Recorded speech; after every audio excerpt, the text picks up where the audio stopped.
Почитувани, изминативе 18 месеци, наместо државата и власта да се посветат на темите за 500 евра просечна плата, повеќе странски инвестиции или 100.000 денари плата за лекарите, еден потесен круг во владата реши да се занимава исклучиво со именувањето на името и Уставот на Република Македонија. Истовремено, играњето само на карта, на договор со Грција, за менувањето на името, именувањето на Уставот на Република Македонија, овој тесен владин круг реши да го представи како национален приоритет. Но националните приоритети изискуваат национална соработка и консенсус, што за жал владата не сакаше ниту да се потруди да го постигне. Например, ни еден пратеник, ниту пратеничка група не беа вклучени во овој национален процес. Ни една опозициона политичка партија или коалиција не беше суштински вклучена во тие тајни и затворени преговарања. Ни една група на стручни лица по уставно право, трговско право, меѓународно право или историја не беше поканета на ниту една јавна дебата пред да се потпише договорот од Преспа.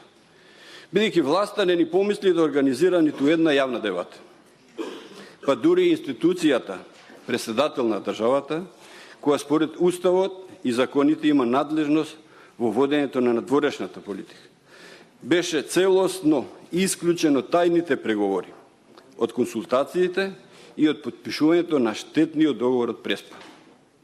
Ваквиот тесен круг на политичари реши дека тие и само тие имаат и право, и знање, и мандат, и визија, и предигре да решаваат за едно крупно национално прашање. И со тоа ги потценија и ги оставија на маргините на овој процес и граѓаните, и стручната јавност, и пратениците, и председател на државата.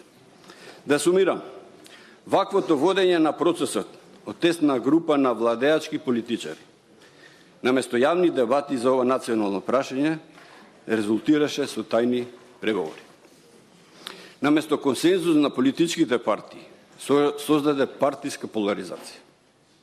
Наместо обединетост на граѓаните, доведе до дополнителна поделеност во општеството.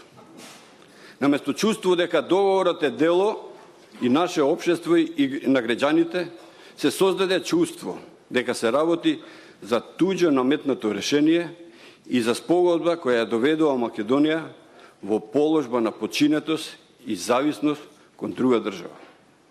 Ова чувство на наметнато туѓо решение дополнително се затврстува кога во споредба се земат изјавите на владините први луѓе од јануари ова година, која тврдеа дека можно да се постигне решение со Грција без да се мене Уставот на Република Македонија.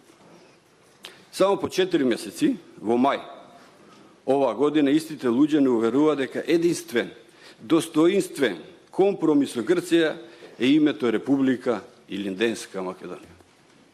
И дека тоа е веќе договорено на највисоко ниво. И дека доколку не се прифати тој пакет, министерот за надворешни работи рече дека како чин на одговорност се поднесе оставка. Ова се показатели дека договорот не извира од македонските интереси, туку дека е наметнат од друга страна, а Македонија и собранието се доведени пред свршен чин. Освен овие суштински недостатоци во процесот, кои доведоа до штетен договор и поделено општество, тесниот владин круг на кој тајмингот на потпишувањето на договорот изгледа му беше поважен од квалитетот на самиот договор.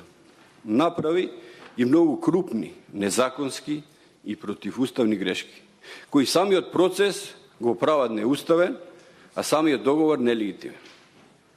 Прво, според член 3 од Законот за склучување и ратификација на меѓународни договори вели, меѓународните договори во име на Република Македонија ги исклучува председателот на Републиката.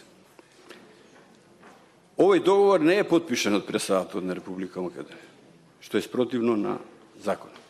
Второ, самиот чин на ратификација, наместо како што налага законот, и деловникот на собранието. Наместо да оди преку матичната комисија за надворешни работи, процесот неделовнички се водеше во комисија за европски прашања. После ова неуредна ратификација следуваат суштински и законски забелешки од председателот на државата.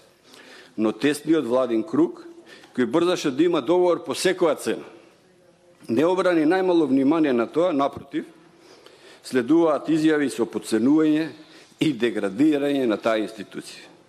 Тоа доведе денес да имаме еден наметнат и на брзина склучен политички договор, кој ниту е потпишан од председателот на државата, ниту е објавен во службен весник Република Македонија, што самиот договор го прави нелегален.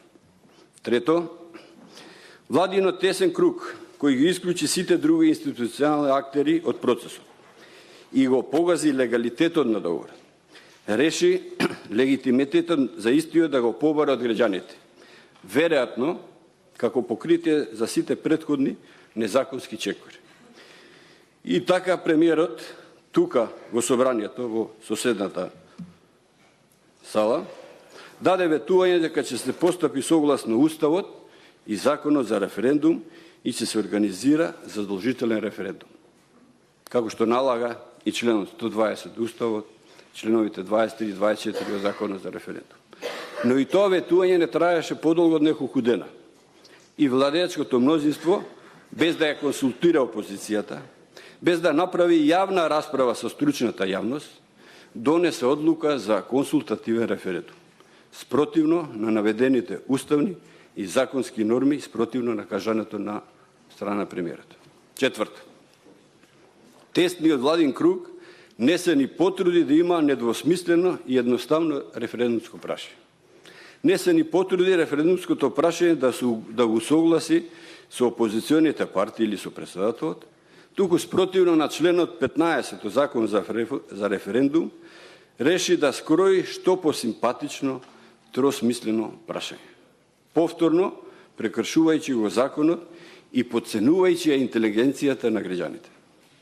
На крајот, малиот владин круг, на кој многу му се брза со ова прашање, продолжи со таа политика и само тие предложи.